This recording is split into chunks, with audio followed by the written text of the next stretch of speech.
नमस्कार, आप देख रहे हैं द न्यूज़ 15। मैं हूं आपके साथ अर्पिता।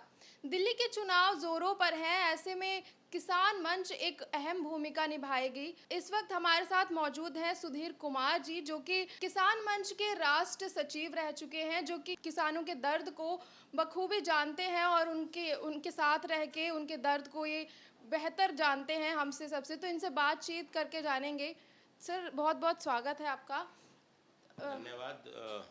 द न्यूज़ 15 का जो आम लोगों के इश्यूज़ हैं जनता तक पहुंचाने के लिए बहुत बहुत धन्यवाद। तो आप किसानों से ज़मीनी स्तर पर जुड़े हुए हैं, तो आप किसानों के दर्द को बखूबी जानते होंगे। तो ऐसे में आपको क्या लगता है कि जो अभी फ़िलहाल मौजूदा सरकार है, वो किसानों के लिए जो कर रही है, वो उसके हित में है या नहीं? क्या कहना चाहिए? बड़ा अच्छा सवाल आपने किया है। आज आर्थिक असमानता की तरफ देश बढ़ रहा है और इस समय देश में किसानों को अगर देखा जाए तो किसानों को अपनी उगाई हुई फसल का सही कीमत या पैदावार की सही कीमत अभी सरकार नहीं दे पा रही है, जिससे आर्थिक असमानता जो है वो बढ़ती जा रही है देश में। जैसे आप देखिए, अगर गेहूं का रेट सरकार ने 13 रुपये किलो से अगर मान लीजिए डिक्लेयर करती है और उस पर 1 रुपया पिसाई का लगा लें, 1 रुपया उसका ढुलाई का लगा लें, तो 15-16 रुपये में ये आम कंज्यूमर तक पहुंच जाना चाहिए आटे के शेप में। लेकिन दुर्भाग्यपूर्ण स्थिति ये है कि ना तो कंज्यूमर को फ़ायदा हो रहा है, क्योंकि आज मार्केट में 50 से 70 रुपये किलो आपका आटा बिक रहा है और किसान को 11-12 रुपये किलो गेहूं का दाम मिल रहा है। ये जो असमानता है बीच में, सब ट्रेडर्स जो है इसका मुनाफा कमा रहे हैं। तो सरकार को इस असमानता को कम करने के लिए इस पर गहनता से, गंभीरता से विचार करना पड़ेगा, ताकि इसमें आर्थिक असमानता आगे और ना बढ़े। सर, आप पहले इतने बड़े पद पे रह चुके हैं, कोई आम बात नहीं होती किसान मंच का राष्ट्र सचिव होना। तो आप राजनीति में क्यों आना चाहते हैं? मतलब आपने ऐसा क्या सोचा कि राजनीति में आने? जी, अभी मैं चूँकि भारत सरकार में एक सीनियर पद पर से रिटायर हुआ हूँ और मैंने ये देखा कि आज के समय में अगर हम भौगोलिक स्थिति की दृष्टि से देखें तो पूरे विश्व का किसान जो है, अगर भारत को छोड़ दें तो सब किसान संपन्न हैं। केवल भारत का किसान, क्योंकि मैं भी कृषि भूमि की पृष्ठभूमि से आता हूँ, हमने देखा है कि किस तरह से किसान किस हालात में, किस आर्थिक तंगी में अपना जीवन गुजारता है। तो इसमें सरकार को ये देखना पड़ेगा कि पूरे विश्व के अंदर में अगर सबसे कम अगर किसान की किसी की आर्थिक आमदनी है तो हमारे इस भारत के अंदर में है। इस सरकार को इसके ऊपर बहुत तेज़ी से इसके ऊपर काम करना पड़ेगा, नहीं तो ये हालात आने वाले समय में और ज़्यादा विकट परिस्थितियाँ होती चली जाएंगी। तो सर, जैसे हरियाणा के चुनाव के जो प्रचार वगैरह थे, वो सब बंद हो चुके हैं, तो आप वहाँ खास तौर पे वहाँ पर जुड़े हुए थे, आपने खुद देखा। तो आपको क्या लगता है कि हरियाणा की जनता किस ओर जा रही है? देखिए, हरियाणा में जो वोट है वो कांग्रेस को नहीं मिल रहा।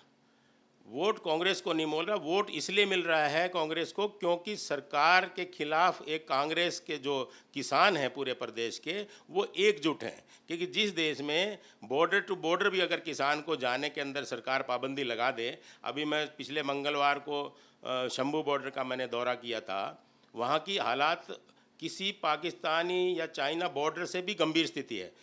वहाँ पहुँचने के लिए आपको इतनी कशमकश करनी पड़ेगी कि आप अपने देश का किसान जो बैठा हुआ है, देश के अंदर बैठा हुआ है, उसको रोकने के लिए इतनी सरकार ने जोर ज़बरदस्ती करके रोका हुआ कि आपको उनके पहुँचने तक बड़ा मुश्किल काम है। तो जब देश में, जब हरियाणा में एक एडवांटेज कांग्रेस के साथ ये है कि सारा कृषक समाज, सारे किसान लोग अभी बीजेपी के खिलाफ वोट दे रहे हैं। उससे इसको कोई लेना देना नहीं कि सामने कांग्रेस है या कौन है, जो भी जीतेगा। तो ऑफ कोर्स के वहाँ पे जो एडवांटेज है वो कांग्रेस को जा रही है। हमने घूमा है, क्योंकि सब जगह जगह किसान बीजेपी के खिलाफ हैं। 750 लोगों ने शहादत दी है शंभू बॉर्डर पर। तो इसलिए अब ये मुझे नहीं लगता कि वहाँ बीजेपी की सरकार बनेगी दोबारा। वहीं अगर हम दिल्ली की बात करें, तो दिल्ली में बहुत सारे, अगर हम जमुना पार करते हैं तो उसके बाद से ऐसे एरिया शुरू हो जाते हैं, ऐसी जगहें शुरू हो जाती है, जैसा लगता ही नहीं है, जैसा लगता है हम कहीं बाहर आ गए, जहाँ बिल्कुल भी तरक्की नहीं हुई है, हालात बहुत ज़्यादा बदतर हो चुके हैं। अगर हम सीमापुरी की बात करते हैं, तो वो एक स्लम एरिया की तरह देखा जाता है। वहाँ की जो युवा है वो लगातार नशे की ओर बढ़ता जा रहा है। ऐसे बहुत सारी चीज़ें हैं जो, मतलब वहाँ पर एक डिस्पेंसरी भी थी जिसको तोड़ के बनाया जाना पुनः निर्माण के लिए किया गया, लेकिन वो फिलहाल कुछ नहीं हो पा रहा उसका, उसमें बल्कि युवा जाते हैं, नशे वगैरह करते हैं। तो आप किस तरह से देखते हैं, क्या सुधार होना चाहिए? देखिए, दिल्ली एक अपने आप में एक समस्या बनती जा रही है दिल्ली में, क्योंकि बीजेपी ने खुद आज से 10 साल पहले अपने मैनिफेस्टो में कहा था कि दिल्ली को पूर्ण राज्य का दर्जा हम देंगे। पूर्ण राज्य का दर्जा ना होने की वजह से अभी जो मौजूदा सरकार है आप पार्टी की, उनको भी काम करने के लिए दिक्कत हो रही है, क्योंकि कहीं कहीं सरकार या एलजी के माध्यम से जो जो अप्रूवल सरकार को चाहिए होती हैं, ना कानून व्यवस्था दिल्ली सरकार के हाथ में है, और बहुत तरह की जो फाइनेंस की जो पावर्स हैं वो एलजी साहब के पास में है। उनके अभाव में कुछ चाहें भी, अगर उनकी इच्छा है कुछ करने की, तो भी वो ग्राउंड पे कर नहीं पा रहे हैं, क्योंकि उनके सामने एक बैरियर है। जब तक दिल्ली को पूर्ण राज्य का दर्जा नहीं मिलेगा, तब तक इस दिल्ली के अंदर में कुछ सुधार की संभावना नहीं है। या तो इस तरह से हो कि केंद्र में भी सरकार जो है वो थर्ड फ्रंट की हो, और यहाँ अगर आप हो तो हो सकता है इनको कुछ एडवांटेज मिले। और जहाँ तक नशे का सवाल है, वैसे तो नशा पूरे देश में एक गंभीर समस्या बनता चला जा रहा है। इसका सबसे बड़ा कारण है बेरोजगारी, अशिक्षा। जब अशिक्षित होगा आदमी तो अच्छा बुरा नहीं समझेगा, और जब बेरोजगार होगा तो नशे की तरफ जाएगा। तो इस पे बहुत तेज़ी से काम करने की ज़रूरत है, और हम लोग इस पे जल्दी एक डेलीगेशन लेके और गवर्नर साहब से मिलेंगे, ताकि इसके ऊपर में नशे की जो पुलिस की है संवेदनशीलता, वहाँ उस क्षेत्र में मैंने दौरा किया है, पुलिस की मौजूदगी में नशे का व्यापार हो रहा है, यानी कि नशा खरीदने वाले बाहर से लेने के लिए सीमापुरी में जा रहे हैं। तो सबसे बड़ा सवाल ये कि पुलिस के होते हुए नशा किस तरह से बिक रहा है, कहाँ कहाँ बिक रहा है, ये सब सरकार के पास में जानकारियाँ हैं। तो इसको रोका जाए, इसके लिए हम जरूर गवर्नर साहब से निवेदन करेंगे। कहीं अगर दिल्ली की सीमापुरी की बात की जाए तो वहाँ के स्कूलों की हालत एकदम बदतर है। मतलब बच्चे स्कूल नहीं जा पा रहे, वहाँ इतनी गंदगी है, सांस लेने में मतलब बीमारी का सामना वो कर सकते हैं। छोटे छोटे बच्चों के ऐसे इतनी गंदगी में जाएंगे तो जाहिर सी बात है वो बीमार पड़ेंगे ही। तो आप इसको कैसे देखते हैं, मतलब क्या कहना चाहेंगे? पिछले हफ्ते मैंने कुछ अपने जो सामाजिक लोग हैं उनको लेके वहाँ का दौरा किया। बात आपकी ठीक है, स्कूल की मतलब जो दयनीय हालत है स्वास्थ्य की दृष्टि से भी, मलबा गंदगी इतनी पड़ी हुई है। तो मैंने सरकार के फोरम पे एक कंप्लेंट भी किया है कि भाई हो सकता है कि एमसीडी के अंदर में बिल उसका डाला जा रहा हो और सफाई ना की जा रही हो। तो हमने अब ये इस तरह का आने वाले समय में हम जल्दी एक डेलीगेशन लेके गवर्नर साहब को मिलेंगे, ताकि इस तरह की जो अमानवीय स्थिति में जो लोग रह रहे हैं, जिस गंदगी के अंदर में लोग जीने को मजबूर हैं, उस ये क्षेत्र में दुर्भाग्यवश मैं ये कहना चाहूँगा कि आपको कहीं से कहीं नहीं लगता कि वो क्षेत्र दिल्ली का एक अभिन्न हिस्सा है। इवन उत्तर प्रदेश के जो क्षेत्र हैं जो बॉर्डर पे लगते हैं, उनमें उनसे ज़्यादा सफाई है। स्कूलों की बात करें तो टीचर्स नहीं हैं, गंदगी है, साफ़ सफाई नहीं है, पीने के पानी की इतनी अव्यवस्था है कि पानी है ही नहीं आज की डेट में, जबकि हम लोग दिल्ली में हैं और ये तो मूलभूत सुविधा के अंदर में है।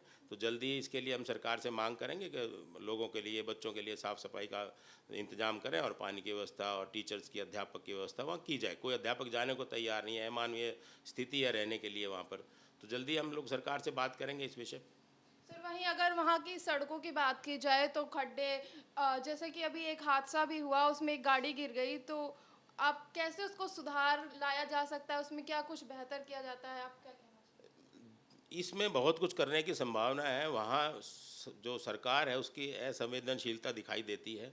कहीं ठेकेदार है तो पैसा नहीं है, नाली टूटी हुई हैं, नालियाँ हैं तो सफाई नहीं है, नालियों के ऊपर कलवर्ट बनने हैं, 2-2, 3-3, 4-4 महीने से कलवर्ट को खोद के छोड़ दिया गया। वो गंदगी का अपने आप में एक ढेर बन रहा है, गंदगी उसमें भरती चली जा रही है, जो बीमारियों का अल्टीमेटली कारण बन रहा है। पीछे अब आपने ठीक कहा, मैंने भी अपने लोगों के साथ दौरा किया था वहाँ, उसमें गाड़ी गिर गई, एक महिला थी वो घायल हो गई। कुछ लोग, पुलिस सुनने को तैयार नहीं है, ठेकेदार सुनने को तैयार नहीं है। ठेकेदार कहता है हमको पैसा नहीं मिला, सरकार कहती है कि हमने ठेका दे दिया। तो ये चूंकि अब ऊपर कोई देखने वाला नहीं है, सरकार और गवर्नर हाउस के बीच में एक सामंजस्य नहीं है, कोऑर्डिनेशन नहीं है, कोई कंट्रोलिंग पावर नहीं है। इन सब का नतीजा ये होगा, जिस दिन दिल्ली को स्टेटहुड मिल जाएगा, जिस दिन कानून व्यवस्था गवर्नर के हाथ से हट के, मान लीजिए स्टेटहुड के अंदर में जो आर्टिकल 6 के अंदर में जो भी प्रावधान है, अगर मुख्यमंत्री को प्राप्त होंगे तो नेचुरली उसका असर जरूर ग्राउंड पर दिखाई देगा। सर ये देश की राजधानी की ऐसी हालात है, तो आप सोचिए कि जो देश के नॉर्मल इलाके हैं उनकी क्या हालात होंगे। उनके हालात तो यहाँ से भी ज़्यादा बदतर देखने को मिल सकते हैं। जैसे कि बहुत पिछड़े गांव हैं, अभी भी ऐसे हालात हैं कि स्कूल की सुविधाएं नहीं हैं, हॉस्पिटल नहीं है, और गड्ढे वगैरह, पानी की दिक्कतें, ये सब ख़त्म होने का नाम नहीं ले रही। तो इस पे क्या कुछ मौजूदा सरकार या फिर क्या कर सकते हैं? मौजूदा सरकार में मैंने जैसे आपको पहले भी निवेदन किया कि इसमें जब तक सरकार का गवर्नर हाउस के साथ एक सामंजस्य, एक कोऑर्डिनेशन नहीं होगा, एक मशीनरी का, एक तालमेल का अभाव है। अगर सरकार की, राज्य की सरकार कुछ करना चाहती है तो जो केंद्र का गवर्नर सर हैं वो उसके अंदर में उनको कोई आपत्ति हो सकती है या कुछ समय लग सकता है या उनके अपने कानूनी अड़चनें हो सकती हैं, लेकिन ये सब जब तक नहीं होगा जब तक दिल्ली को पूर्ण राज्य का दर्जा नहीं मिलेगा। और हम इस पे किसान मंच ये काम करेगा कि चूँकि दोनों पार्टियों ने, कांग्रेस ने और बीजेपी ने अपने 20-20 साल के मैनिफेस्टो में ये क्लेम किया था कि हम राज्य को, दिल्ली को पूर्ण राज्य का दर्जा दिलाएंगे, लेकिन अभी तक वो मिजरेबली फेल हो गए हैं। तो अब ये हम अपने एजेंडे में इसको शामिल कर लेंगे और किसान मंच का सबसे पहला काम रहेगा कि इसको पूर्ण राज्य का दर्जा दिलाया जाए दिल्ली को, तभी समस्याओं का समाधान होगा। और वहीं दूसरी ओर अगर देखा जाए तो आम आदमी पार्टी महिलाओं के लिए बस वगैरह वो फ्री कराते हैं, और दूसरी ओर स्वाति मालीवाल ये आरोप लगाती हैं कि उनके साथ दुर्व्यवहार हुए। तो उसको आप किस तरह से देखते हैं? देखिए, इस पे ज़्यादा कहना उचित इसलिए नहीं कि मामला सब जुडिस है, कोर्ट में है, लेकिन मैं एक साधारण इंसान की तरह से ये मांगता हूँ कि किसी भी आदमी को प्रोटोकॉल के तहत अगर मुख्यमंत्री से मिलना है, समय लेके अगर जाएगा